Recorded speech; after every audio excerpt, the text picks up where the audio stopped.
हमारी संस्कृति, हमारे संस्कार सदा रहे हमारे साथ।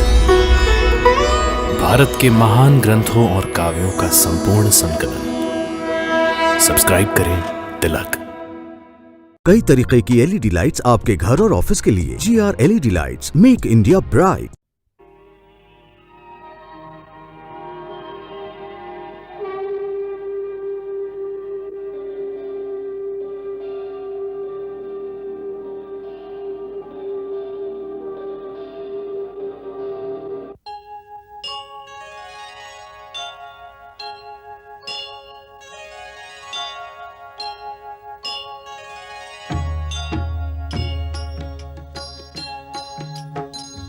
सीताराम चरित अति पावन, मधुर सरस अरु अति मन भावन।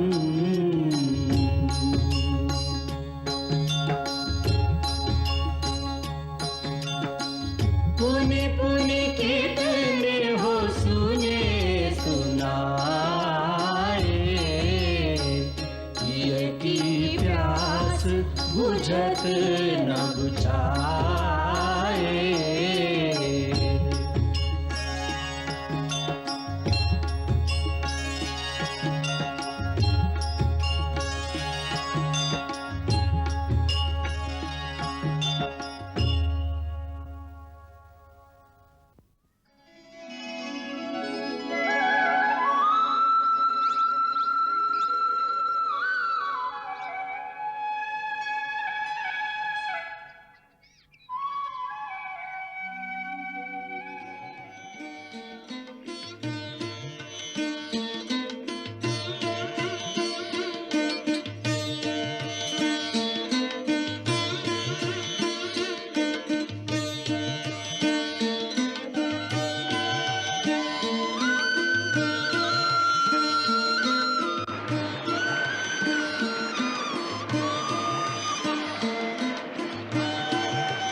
लव कुश, सूर्य भगवान को प्रणाम करो।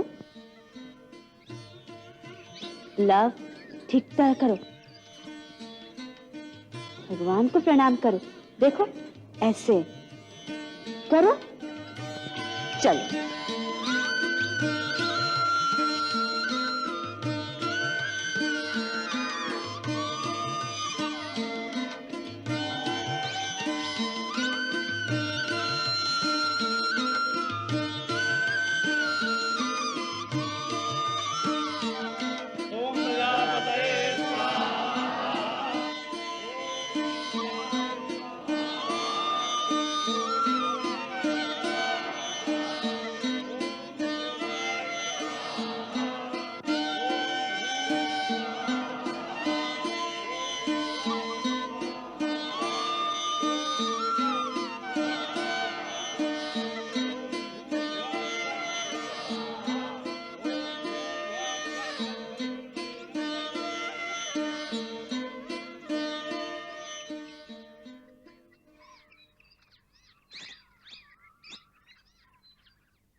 सत्यमित्र, हिमालय से जिस जड़ी को लाने के लिए मैं तुम्हें भेज रहा हूं, उसका पूरा विवरण मैंने इसमें लिख दिया है और उसका चित्र भी बना दिया है।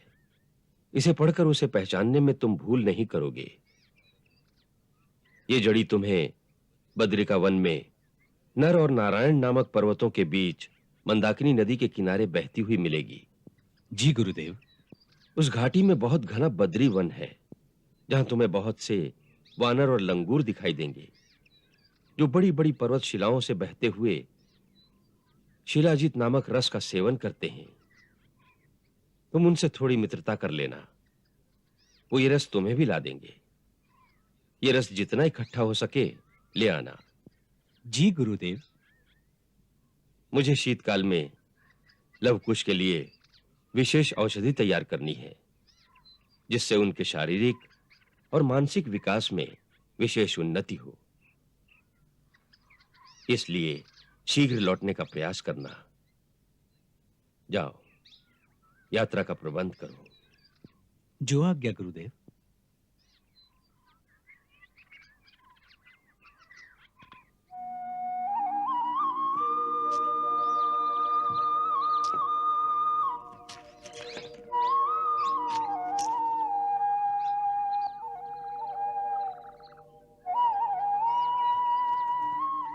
गुरुदेव कह रहे थे कि वो इन दोनों के लिए हिमालय से कुछ जड़ी बूटियां मंगवाने वाले हैं, जिनके सेवन से शरीर हृष्ट हो जाता है, बुद्धि तीव्र हो जाती है और मेधा शक्ति के बढ़ने से गुण विद्या आसानी से ग्रहण की जा सकती है। उनके शिष्य है, उनको इनकी चिंता तो होनी ही चाहिए। पुत्री, ये दोनों तो दिव्य बालक हैं, इनकी चिंता कैसी? गुरुदेव को अपने उत्तरदायित्व का ध्यान है।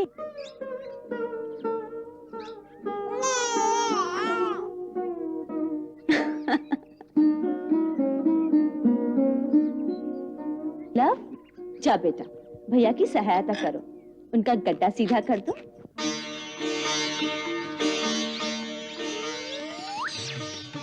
ये नटखट तो देखता ही रहेगा, कभी सहायता नहीं करेगा। अवश्य करेगा, वो मेरा कहना मानता है।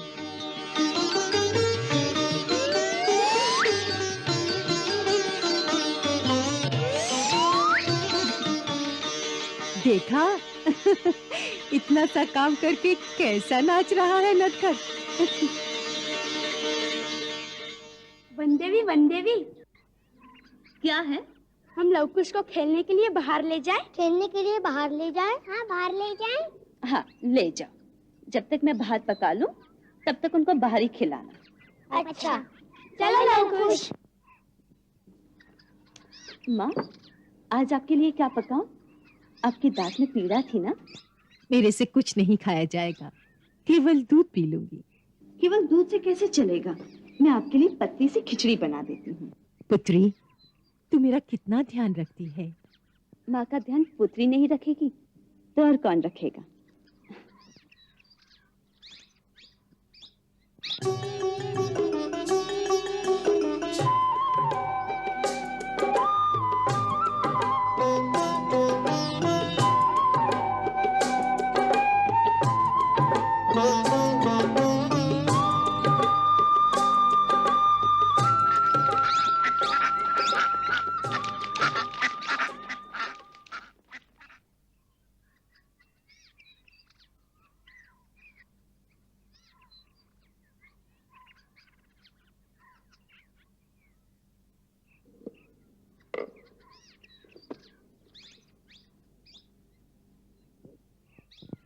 भाई सत्यमित्र, आप बड़े भाग्यवान हैं।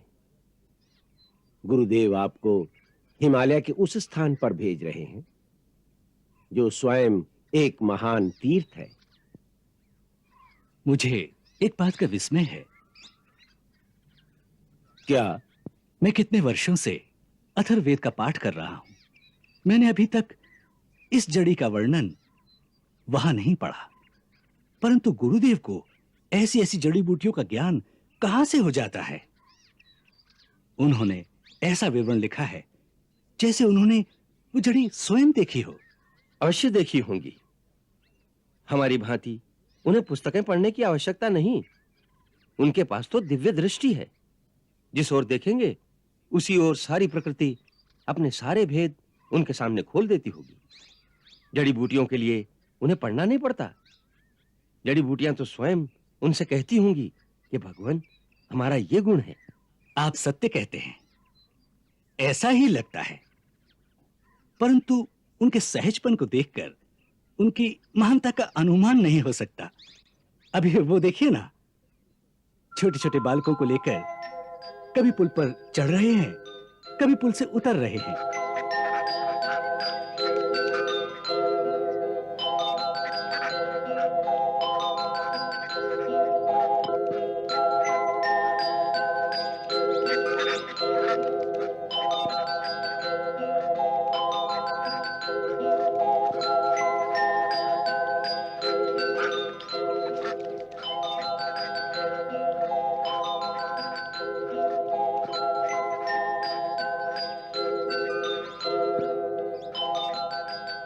यह तो उनकी लीला है। वो तो स्वयं भगवान का अवतार है। आप सत्य कहते हैं।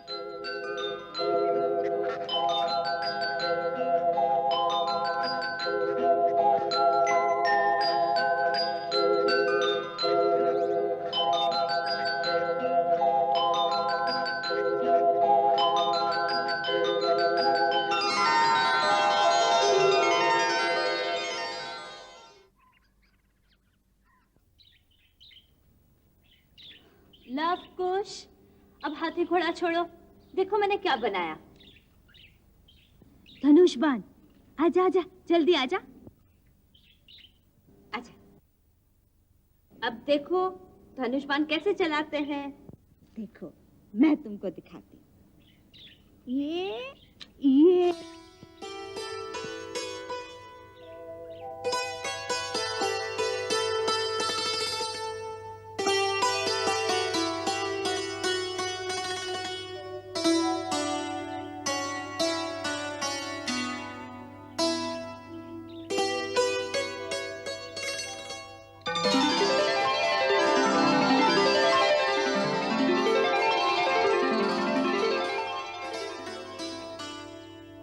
कुश, धनुष सीधा पकड़ो।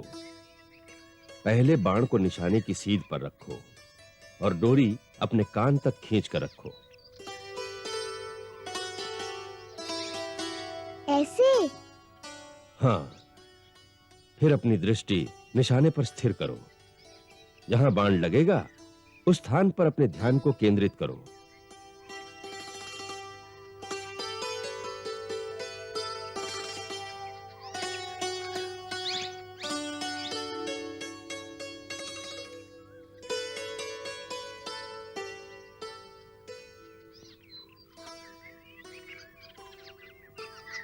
लव, तुम्हें क्या दिखाई दे रहा है?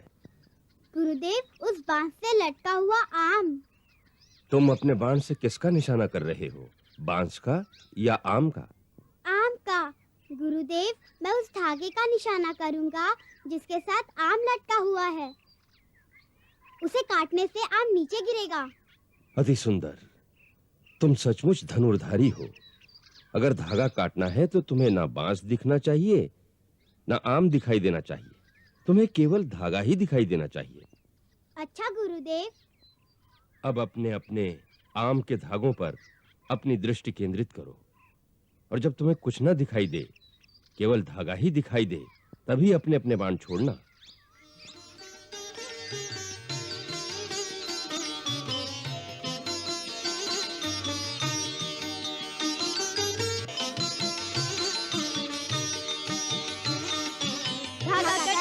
धागा कट गया, आम गिर गया, आम गिर गया, आम गिर गया, आम गिर गया। अति सुंदर, अति सुंदर। अब इसका निरंतर अभ्यास करने की आवश्यकता है। अभ्यास करने से गति आएगी। यदि निशाना साधने में हर बार इतना ही समय लगेगा तो युद्ध में कैसे काम चलेगा? इसके लिए निरंतर और कठिन अभ्यास की आवश्यकता है। तभी एक के पीछे एक बाण छोड़ने की गति तीव्र होगी। गुरुदेव, कितनी तीव्र गति होनी चाहिए गुरुदेव? तुम्हारी अवस्था में यदि वायु जितनी तीव्र गति हो जाए तो अच्छा है। वायु जितनी? हाँ, वायु से भी अधिक तीव्र गति किसी की होती है? होती है। ध्वनि की, प्रकाश की, मन की। मन से भी अधिक तीव्र गति किसकी होती है? वो सब समय आने पर मैं तुम्हें समझा दूंगा, परंतु अभी वायु जितनी तीव्र गति तो प्राप्त कर लो। हाँ, वायु जितनी तीव्र गति। हाँ माताजी, इतना अभ्यास होने के पश्चात तो गुरुजी और भी तीव्र गति बताएंगे। और भी तीव्र? हाँ, गुरुदेव कहते हैं ध्वनि की गति वायु से भी तीव्र होती है, फिर प्रकाश की गति तो उससे भी तीव्र होती है। उससे भी तीव्र होती है मन की गति, उससे भी तीव्र होती है। मन से तीव्र गति तो किसी की होती ही नहीं, गुरुजी ने बताया ही नहीं। माताजी, मन से तीव्र गति तो किसी की नहीं होती ना? होती है। किसकी? भगवान की। हाँ, भगवान की। देखा, भगवान की गति तो सबसे तीव्र होगी ना? हाँ।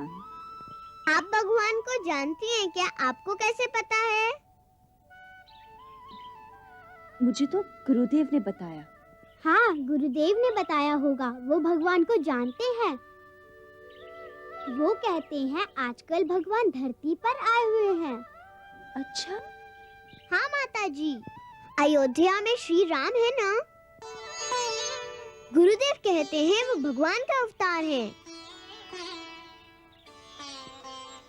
गुरुजी कहते हैं उन्होंने भगवान की कथा लिखी है, रामायण। और जब बड़े होंगे तो हमको संगीत के साथ पढ़ाएंगे। माताजी, क्या भगवान जी अयोध्या में रहते हैं? हाँ, ये सत्य है। आप उन्हें जानती हैं? उन्हें तो सारा संसार जानता है। तब तो भगवान भी सारे संसार को जानते होंगे। हाँ। तब तो वो आपको जानते होंगे। अवश्य जानते होंगे। हमें भी। समस्त प्राणियों में जब उन्हीं का वास है, तो वो तो सभी के अंतर में वास करते हैं। मेरे अंदर भी वास करते हैं। हाँ। तब तो मैं भी भगवान हूँ। कुश भैया, मैं भगवान हूँ। परंतु कुश भैया के अंतर में भी उन्हीं का वास है, सो कुश भैया भी भगवान का रूप है। माताजी, फिर दोनों में से बड़ा भगवान कौन है? बड़े भैया का बड़ा भगवान और छोटे भैया का छोटा भगवान। तो सदा मुझे ही प्रणाम करना पड़ेगा। अभी सारा तर्क छोड़ो, मैं वन से लकड़ियाँ लाती हूँ। इतने में आप लोग थोड़ा व्यायाम करो और धनुष बाण का अभ्यास करो। आज मैं भी वन में लकड़ियाँ लेने जाऊंगा। मैं भी जाऊंगा। अच्छा चलो, अपनी अपनी कुल्हाड़ी उठाओ और चलो मेरे साथ।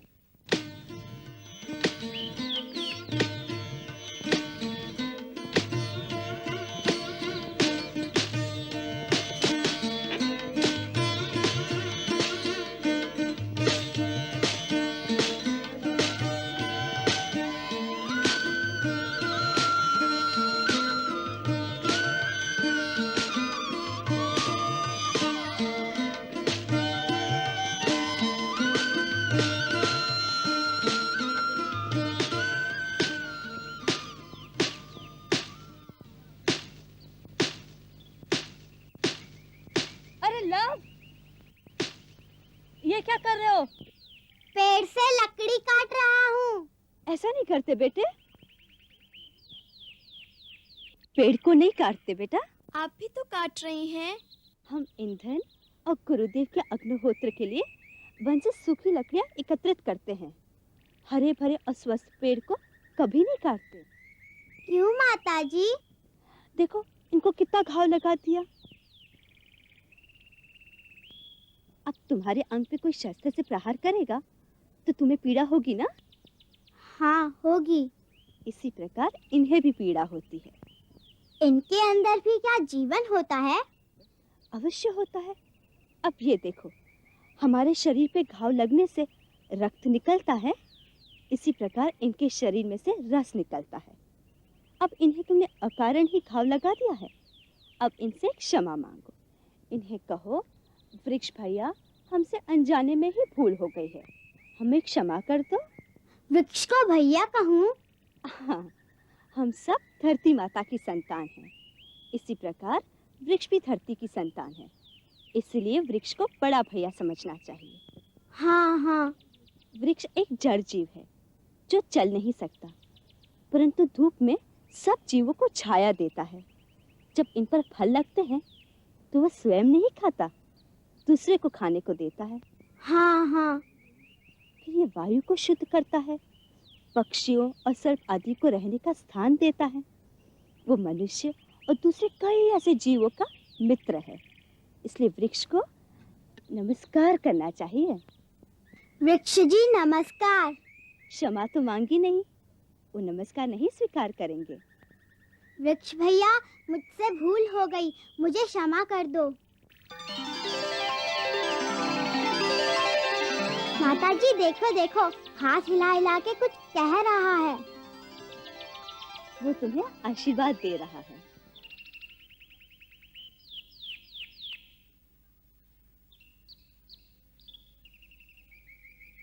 मंगल भवन अमंगल हारी, प्रभु सुदशरथ अजिर बिहारी।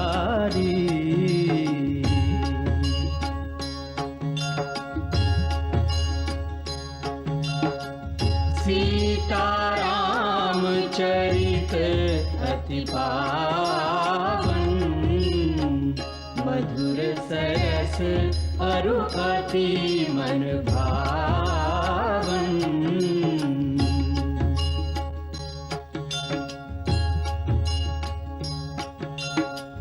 पुनि पुनि कितने हो सुने सुनाए, हिय की प्यास बुझत न बुझाए।